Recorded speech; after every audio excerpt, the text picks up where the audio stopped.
And here we go again, guys. It's time for Join Dota League Season 3 Division 2 America here. Found New Friends versus No Fear Dota. We actually had the honor already with No Fear Dota.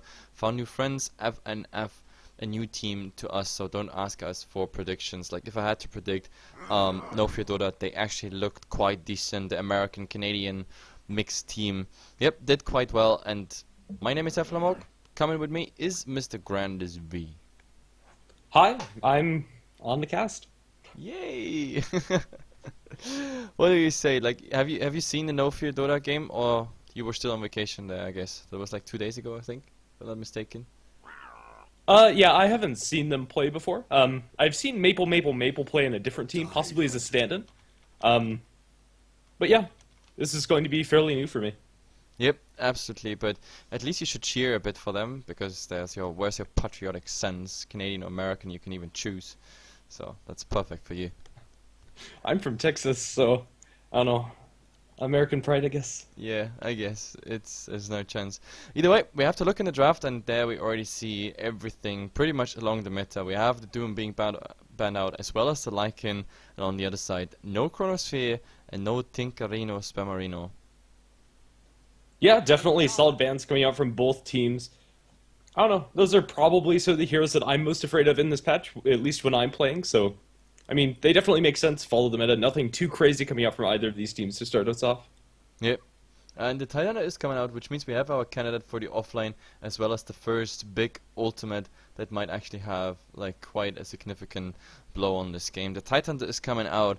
And let's see what we got on the other side. Shadow Shaman, okay, Master Wards and Disable, some Magical Burst, and the second pick has to come out. Whoa, look at it go! Shadow Shaman Witch Dog as the first two picks. That's quite interesting. Yeah, I don't know, the Shadow Shaman makes sense for me, but I mean the Witch Doctor kind of out of left field here. I don't know, offers a lot of good sustain in the pushes with that Voodoo Restoration. Another big ultimate that you kind of have to be worried about, especially if he uses after the Titan Ravages. We'll have to see what they're going to pick up. But if they don't have a good way to stop that ultimate coming up from the Witch Doctor, you can do an obscene amount of damage. Yep, absolutely. We just need something that, I don't know, justifies the death for the Witch Dog coming out, because, I mean, they banned the Void themselves, which means there's no Chronosphere for the Death Ward to set up, so it's fairly interesting action to take, banning the Void, then picking the Witch Dog. Yeah, definitely. I don't know, let's see. Shackles is decently good at setting up the Death Ward if you're able to catch somebody out fairly alone, where they can't cancel either of those channeling spells. But yeah, I don't know, Witch Doctor is a pretty good hero by himself. If you're able to find a good paralyzing cast, he sets up his ultimate decently well alone, but I think they probably could have let off until a little bit later in the draft to pick the Witch Doctor up, and on the side of Found New Friends, they're going to go ahead and pick up the Skywrath Mage. Kind of the hero that is, I don't know, hot right now.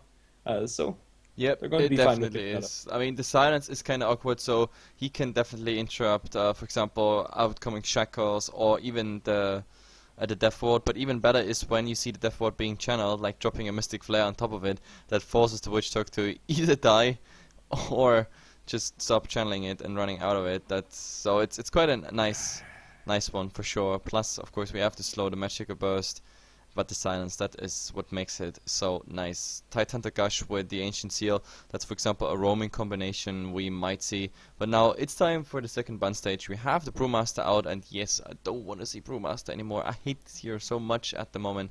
Like, it's just, I don't know, in 6.8 he was already played so often, 6.81 it was even more, and then finally everybody started to like ban him out first, but then again other heroes emerged into the meta, and then he just, I don't know, he was available at least for the second picks or the first picks, so some people got him through, and yep, he is really a nuisance. So this game we won't have it, as well as the Death Prophet, so no Exorcism coming out. Found New Friends, they're focusing on getting some push out, which is, I guess, the right decision, because with the Witch Dog Voodoo Restoration, the Master Open Votes, and even more push heroes to come, this really looks like a pushing strategy. But Ancient Apparition Viper is also a no-go here for Found No Friends. Yeah, No Fear Dota are going to go ahead and pick themselves up the Razor. After those first two, Razor later on can transition to a very scary pushing hero once he gets that Aghanim Scepter and possibly even a Refresher online. But more than anything, just a solid laning hero, and is fairly annoying to deal with. can be quite a nuisance for a lot of heroes.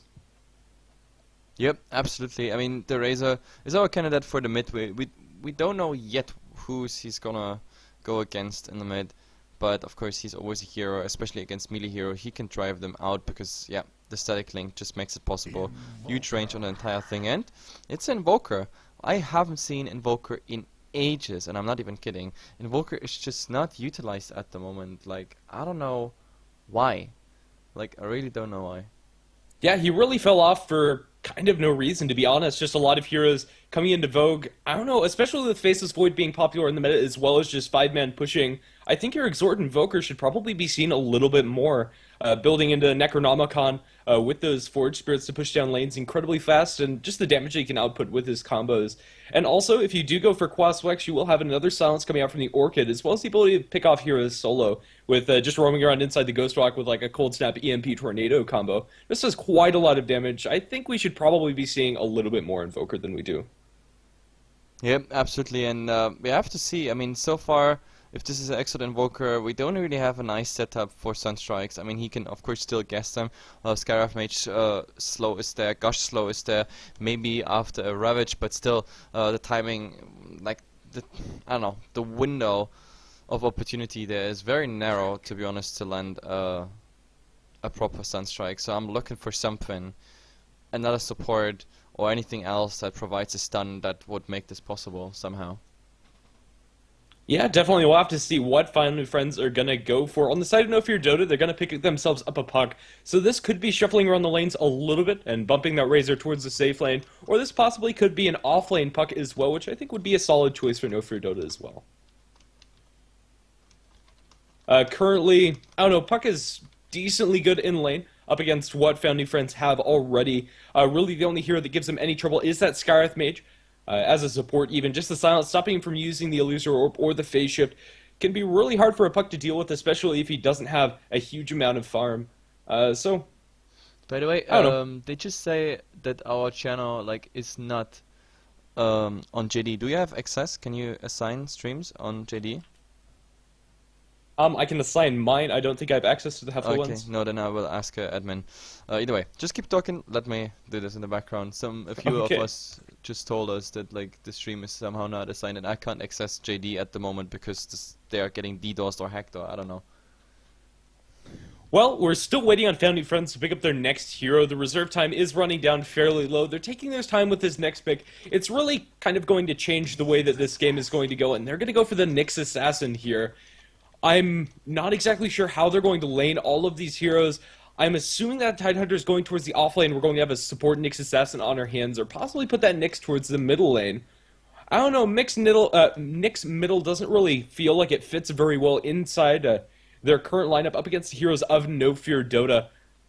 I don't know, I'm not quite sure if I understand this Nyx Assassin pick during the laning phase, but later on in the game, once he's able to pick up his level 6 and start roaming around this map, the Shadow Shaman and Witch Doctor are going to be fairly easy kills for him if he's able to find them out solo. So, in that sense, he works fairly well for Found New Friends. I don't know. If they do lane him as a support, there's going to be a lot of damage coming out inside with the Scarlet Mage as well as the Nyx Assassin, and that could be a fairly solid roaming duo. Setting up with a concussive shot to slow heroes down, which will give a fairly easy impale for the Nyx Assassin to land. It does give them some killing potential up against the heroes of No Fear Dota. Probably not the puck, without a very well-timed silence coming out from the Skywrath Mage, but we'll have to see.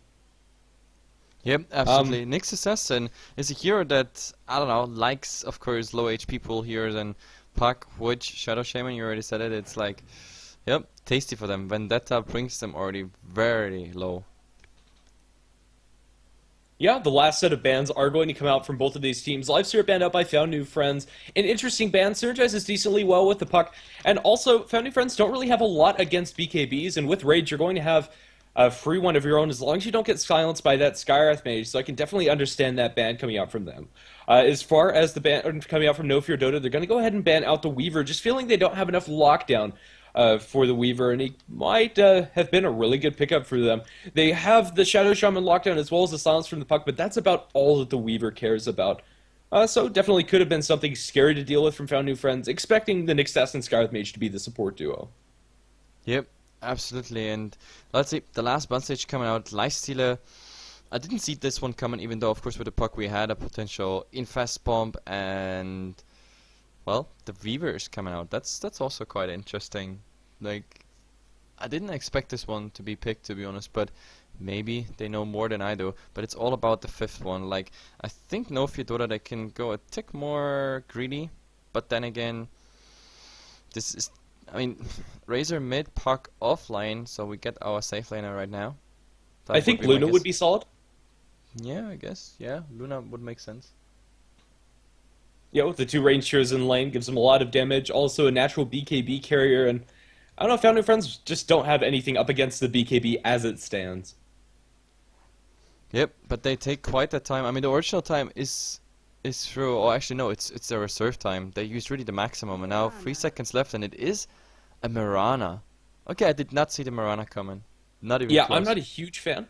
I don't know. It could work out for them. They have good setup for it with the Shadow Shaman Shackles into the arrow, and if they're able to get off to a good early start, they could be looking good for themselves. And it looks like the plan is just going to be riding that early momentum off of some pickoffs from the Shadow Shaman Mirana combination with the Witch Doctor there as well into towers with the Serpent Wards, as well as the sustain from the Voodoo Restoration. Yep, absolutely. And now it's all about the last one for Found New Friends, and they also need, like, they need a core, something that comes through, something that, I don't know, really fits. Maybe something with a stun as well, but I don't know, Morphling would be opportunity. Lunar could come out for them as well, just as a hard carry, but I don't know, it could be pretty much anything, like anything along the lines. Shadow Fiend, Spectre, oh, Shadow Fiend, yeah. Okay, Shadow Fiend it is. Now the question is whether that Shadow Fiend is going to go towards the mid or going to be the safe lane hero. I'm assuming the Invoker is going to be farming the safe lane with the Shadow Fiend in mid, but I don't know, they could switch those fairly easily. Yep, absolutely. It's just swapping the heart and the overlay. Hefla must not forget. I've been a bad caster. Like last week, I forgot my overlay for like three games or so in summary over the week. That showed you how much we worked. Either way, we have to get going here and introduce the teams. We have Nera D Nera Nap? I don't know, Nera Nap. I guess that's the right name. Either way, on the Titan here, he's going to the offlane. In mid, we're gonna have Exiled, the guy who spammed the lobby. Jesus. On the Invoker. Then we have here on the next assassin, we have, oh my god, 1-9. I just call him Spooky. Spooky. That's a convenient name. And then we have these names. Seriously, guys. D, FD on the Shadow Fiend, and RZeege is on the Skyrath Mage.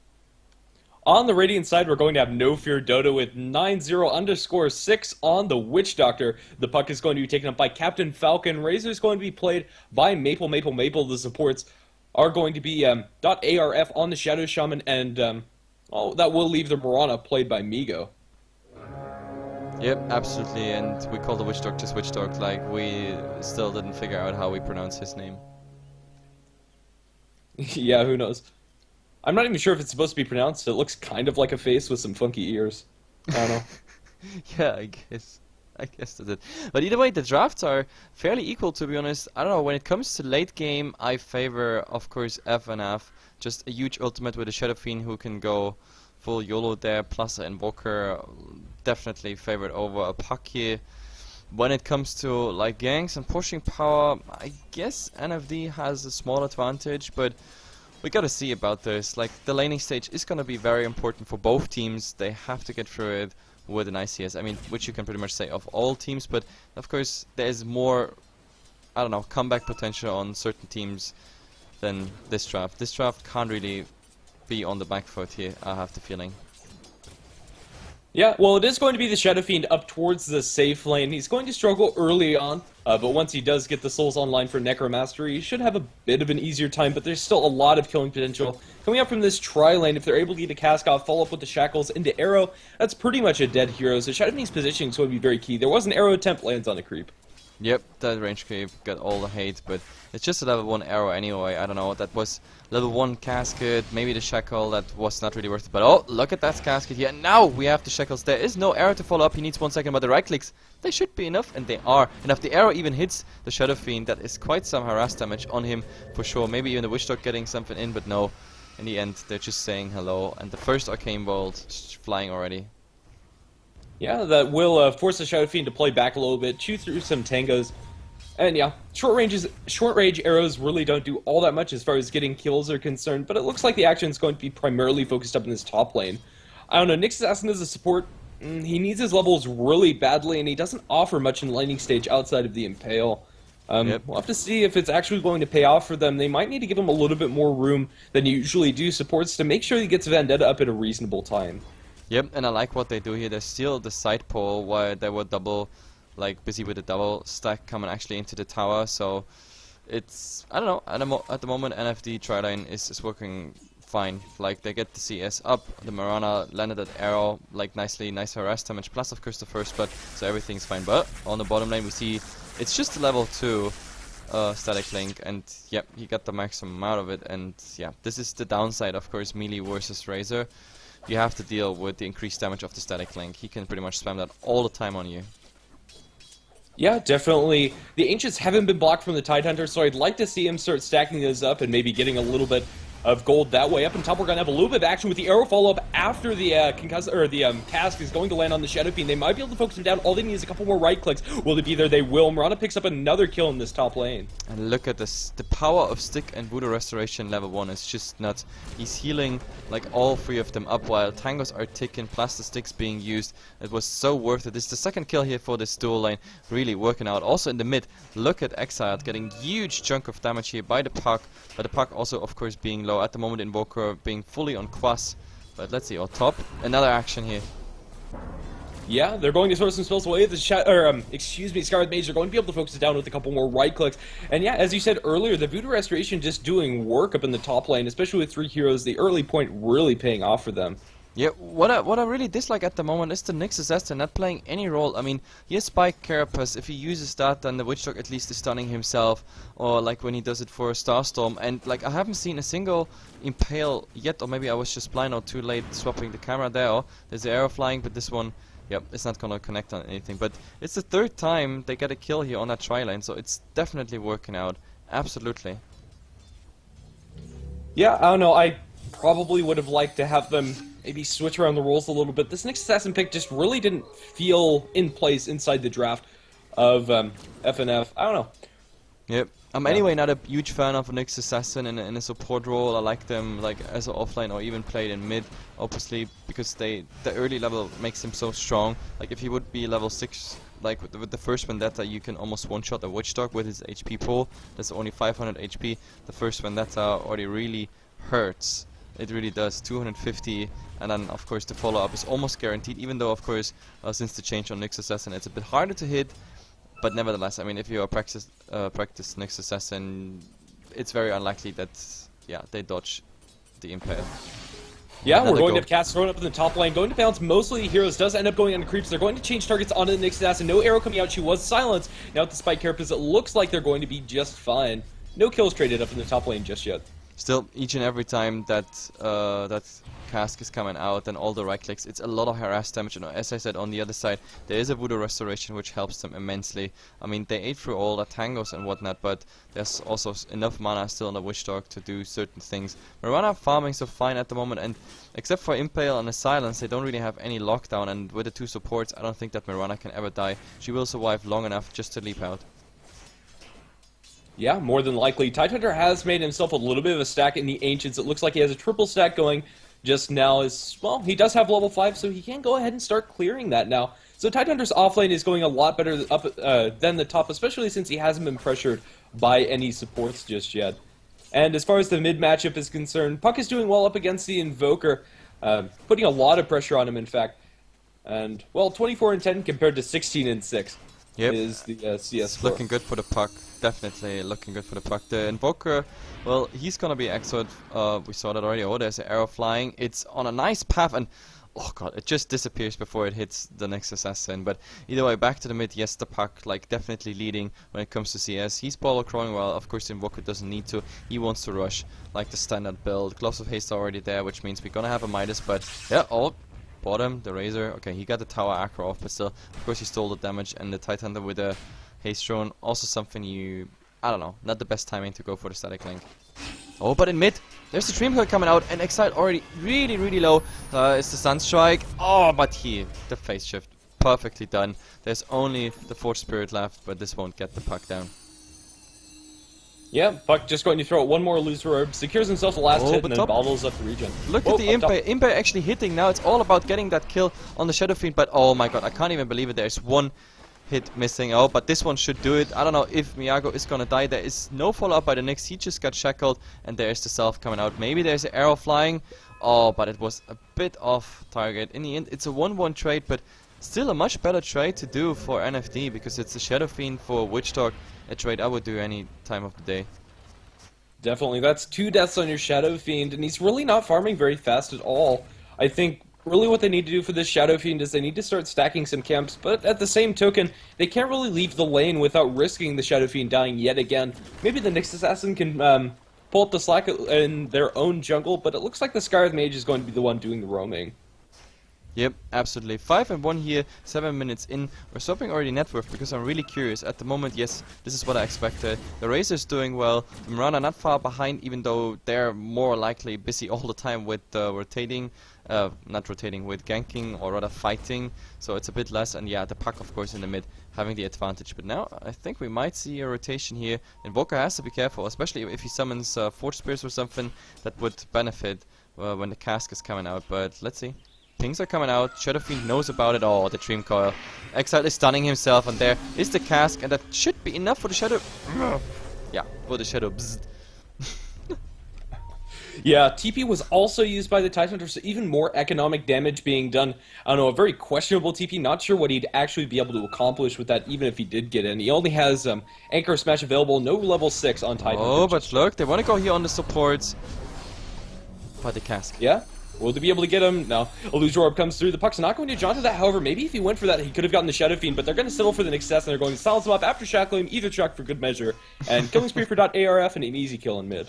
Kill secured. The other Shark level 3 is doing all the work, so it's 7-1. This game is slipping out of FNF's hand here. Absolutely. NFD is just making, I don't know, all lanes work. First they win their tri lane. The Razor is doing well all the time already against the Tidehunter, and in mid the Puck was winning it alone, and now we have even more of that happening with the supports rotating in. So 9 minutes, and you see in the net worth charts that it's not going so well for FNF, but still, like, they have a huge potential to come back, because a Ravage and some nice roams here and there. Like, the problem is they're more level dependent than NFD. But let's see, when the Nyx Assassin is level 6, we have ganks set up that could be easily high value kills coming out, like on any target, like the Puck, like 2 of those supports, and even the Razor. Like, I mean, he went for a Midas, which is greedy, so he's also just standing there with like 900 HP. Makes it also easy setup for Sunstrike, Mana Burn Impact combination with a Vendetta before. Yeah, I don't know.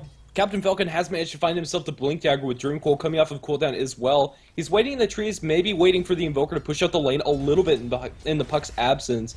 Up in top, we might have a little bit of action. I don't know, Witch Doctor and Shadow Shaman just kind of posturing around the Mirana. But for now, we're just going to have a little bit of a lull in action. Puck is going to show in lane, so they should know he has a Blink Dagger.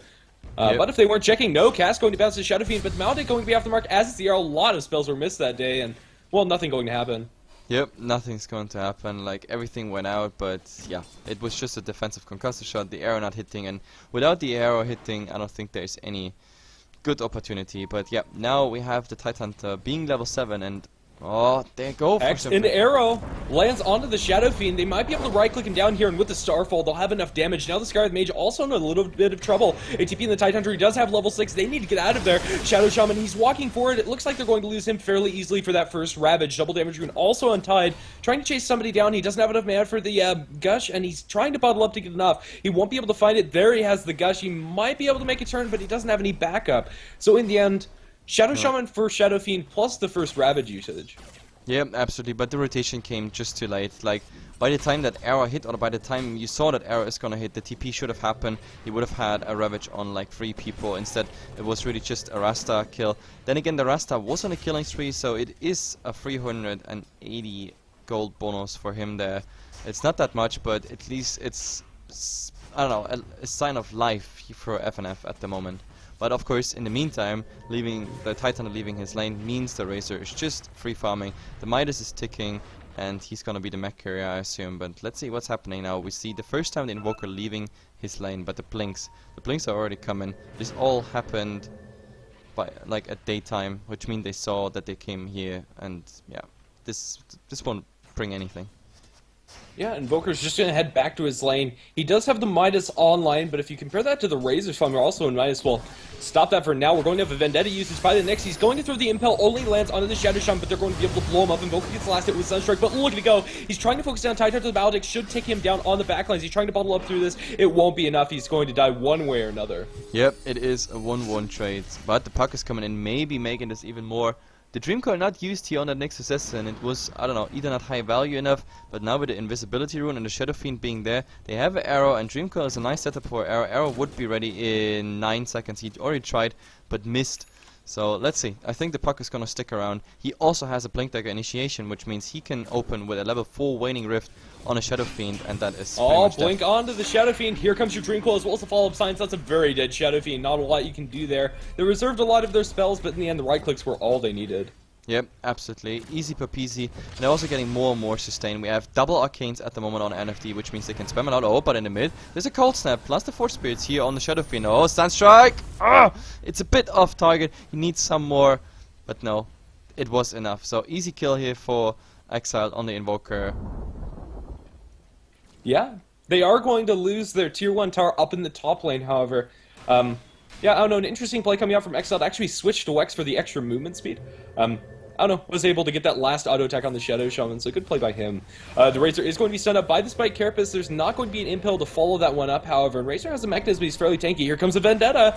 Oh, they're looking for this, it seems, with the concussive shot to slow him down. Now the Vendetta shot, a nice arrow comes out from the Mirana. They're going to stun up Spooky here. And now, Cold Snap going the way of the Razor. Ravage committed as well. They're going to be able to get the Razor before he got off the mechanism, I believe. Blinking for the puck. He gets the Illusion Orb off onto 2, but John's backwards. They might have enough damage to get the Tidehunter, but with the Kraken Shell, he's too tanky. Not even close. Mirana has one more arrow to throw. She's going to let it loose. He's going to walk into the God! And Tidehunter. Oh my goodness. Tidehunter, what you doing, mate?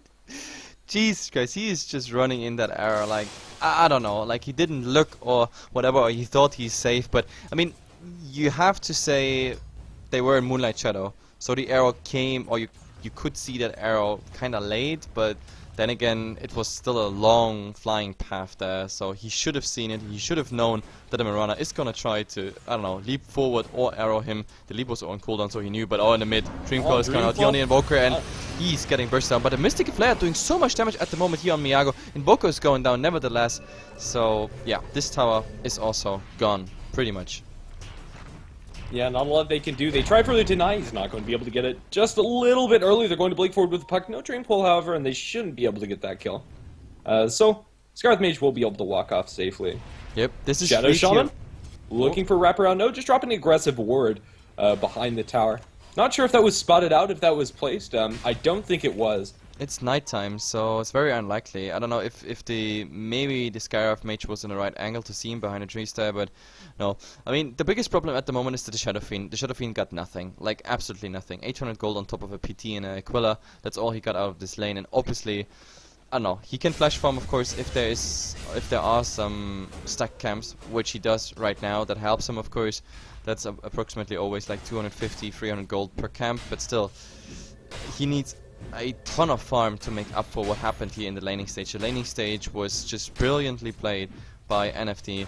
The Razor also getting more and more tanky. Like, he's the mech carrier. I told that before, but I wasn't even aware of the fact that like all the ingredients were already in the stash, or rather in the courier on its way. Like, I thought it's gonna take a bit longer, but this was at 12 minutes or 11 minutes Midas plus. Oh, this arrow in the mid!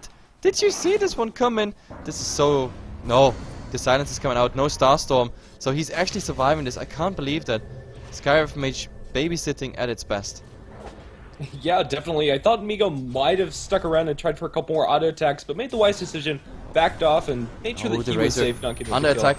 The Sunstrike, it's gonna hit, and now it's all about Mac is healing him up for now. There is no impale, no nothing. They still follow him, but the puck in the meantime gets a kill here on the Skyrath Mage in the mid, and the massive rewards are coming out for the tier 2 tower. Razor is gonna survive.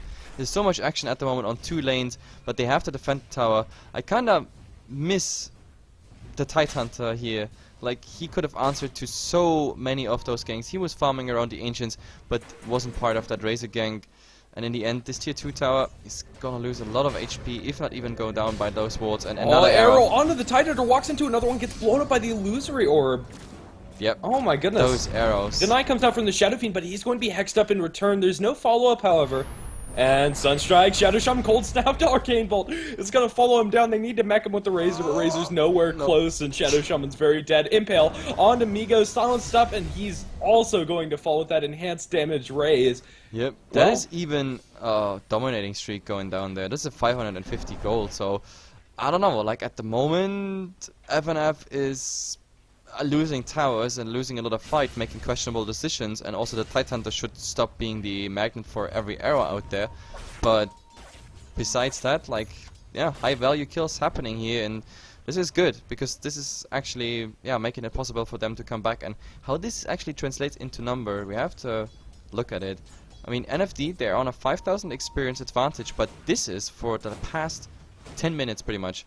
It's been like slightly up and down all the time, but oh, in the mid, there's a Ghost Ward coming out on the Invoker here, but Sentry Ward, he's sitting directly next to the casket. Nope, this is it. Even a Yule Scepter won't help you there, it's just stalling some time. And that makes, yeah, Hefla happy because I can look at the gold graph. We're working towards the 10k, and I think after the Invoker we might actually have the update and be at 10k. Let's see what's the next step for NFD. Systematically going for the tier 2 towers. Bottom would be pushed out enough. The Razor already working on that project. The tower down 80%. Or 80% still left, I say. Oh, Shadow Fiend, he gets spotted out in the jungle by the two supports. They use Moonlight Shadow a little bit late there, and everybody's in business. Nick Assassin is also vendetted up, not going to be able to find anybody just yet. Shadow Fiend knows that something's up, just going to hide towards the north in the trees. I believe he did catch sight, as it is daytime, of the two supports. They also saw the Moonlight Shadow at the Razor, like as he is just hitting away that tower. Like he's just, yeah, chip, chip, chip, all the way on the tower. Now that there's a rotation, he's just going back. He's, I don't know, he's sort of playing the split push carry at the moment, which works out fine because NFD, they can keep NFF occupied with 4, but oh, there's a slow here, arrow flying, but Spike Carapace of the casket, so in the end it's just more or less a standoff. But they really want to get rid of those wards. Look, we have 2 sentry wards here next to each other, like whoever is first here or gets the vision, they get it, but whoa. There's the Titan Hunter, aggressively. He's on the hunt, but he gets hexed up, and now the follow-up arrow. Scarlet Mage ulti drops Shadow Shot incredibly low. Sunstrike coming out from the Invoker. It's not going to drop him. All they need is a little bit more. Mana Bird comes up from Nick Assassin to secure that kill. Now the Yules up the Witch Doctor with the Meteor coming down on top of the Impale. They're going to be able to pick off the 2 supports of NFD. Nice, nice. That's exactly what they need. Or they might actually want more. Miagro has no leap left, and the Titan are going aggressively in. The slow ends, unfortunately, there. And while all that happened, by the way, oh, these arrows, but the Nyx Assassin is awake at this time of the day, and he just popped the Spike Carapace, so Miagro just doing damage on himself, and quite a lot of damage even. And while all that happened actually here in the jungle, in the Dire jungle, we had the double damage puck. Oh, he's going for the Shadow Fiend, but they got a tier 2 tower. Yeah, I don't know, Puck jumped in, did some damage, and I don't know, just backed off in the end.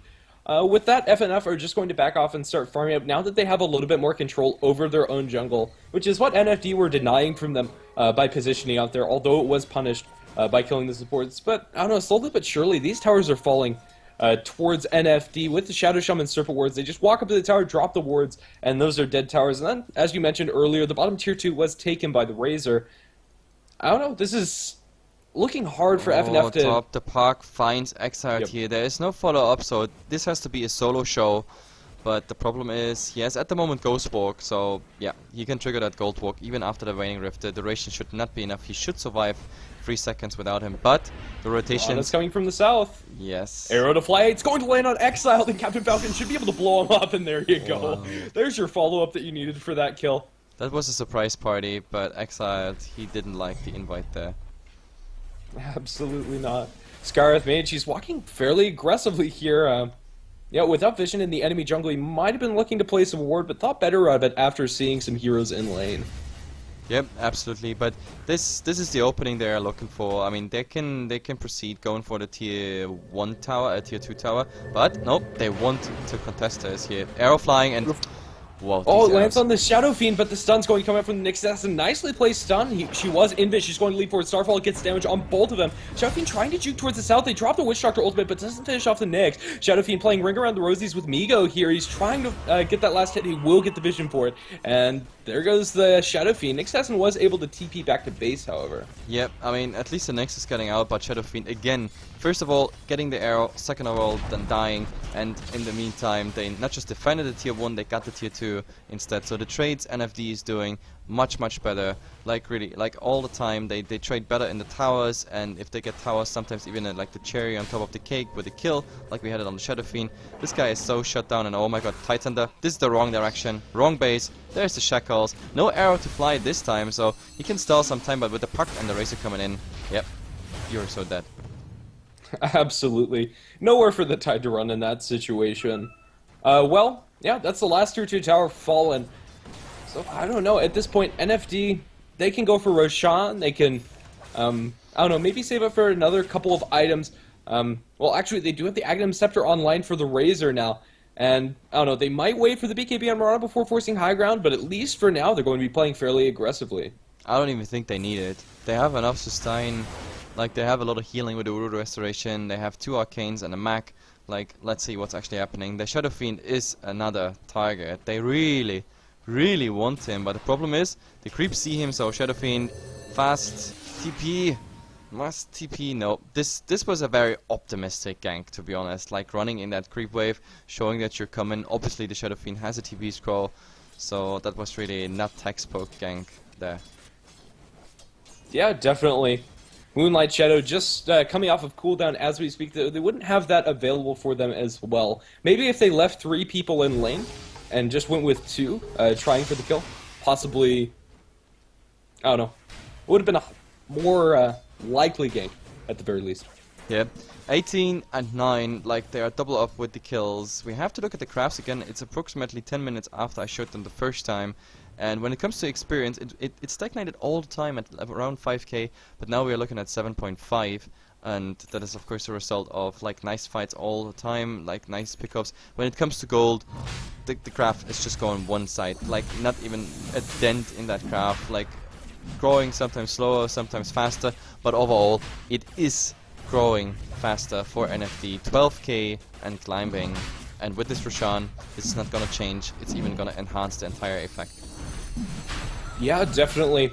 I don't know, FNF aren't in position to defend against this, but even if they tried to jump into the pit, it just goes down so fast with the Shadow Sound and Serpent Words committed. Now they're going to give the Aegis the way of the Mirana. Not sure if I like giving the Aegis to the Mirana, maybe giving it to the Puck, or even the Razor. But the Puck might have been a better option. It's very elusive at the moment, so... Yeah, like, I think Razor. But he's tanky with the mech, so I think the Mirana is the right target. It's also the target FNF might actually focus. I mean, look at the Razor died only once, and that was with the 4 or 5-man gang. And look at his stats. He's 1-1-1 at the moment. Oh, Exile almost eating that arrow here. So it's time for high ground. Maybe already taken up the entire thing. There's a slow on the Razor, but I don't think there's any follow-up. So going high ground is of course next target. Oh, jumping Ravage only catches out 2, however, ARF. He's jumping in. Here comes the Witch Doctor ultimate. It's going to be focusing down on the Shadow Fiend. The Razor actually does fall in this fight, but they get 2 buyback immediately from the Nyx Assassin. No buyback available for the Shadow Fiend. Air to fly. Mirana not going to land on the Tidehunter towards the north of this fight. Pulling forward by the Shadow Shaman, looking for the skill. He's going to be gushed up under tower, and ARF is going to fall fairly low. And might be chased down by the Tidehunter Sun. Strike, Invoker gets skill there. Double Starfall going to land on the Tidehunter. She's been silenced up in the Arcane Bolt. Might do enough damage. Will it? They might need one more, and they will. But with the Voodoo Restoration, she should be okay. She's going to turn for another arrow, lands on Exiled, and with the cast bouncing through, the Yules comes out from the Invoker defensively as they try to focus down these heroes. Maledict should take down the Nyx Assassin, and they lose the Aegis on the Mirana as well. And a fairly hectic fight spread out through a lot of the map. Nyx Assassin that actually isn't going to take down enough. as it is. Oh, with the right click.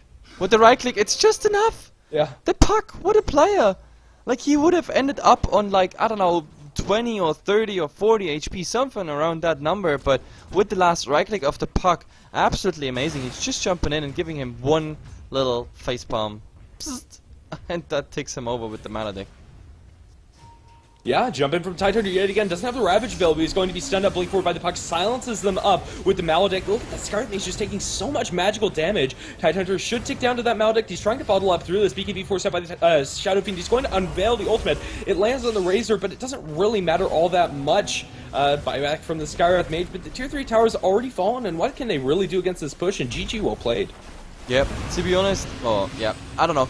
To be honest, I don't know why they chased so much, because they defended high ground, got relatively okay-ish trade for their situation out of it, but then going out, chasing a Mirana in a Moonlight Shadow without, like, dust or anything like that, then ending up being, like, permanent stunned by a cask and just waiting till the puck comes in and finish the business. That was not the right decision. They should have just, I don't know, stuck around, defend the high ground and hope for the best. But yeah, turtle power definitely not the strongest quality of FNF here. Either way, it's a 2-game series, guys, so there is a chance that FNF still ties this out. No Fear definitely the favorite after this game 1. Amazing tri lane, awesome laning stage, therefore easy win for them. But game number 2 will come up. My name is HeflaTV. With me is Grandis, some ads and some music, and then we go in game number 2. Be right back.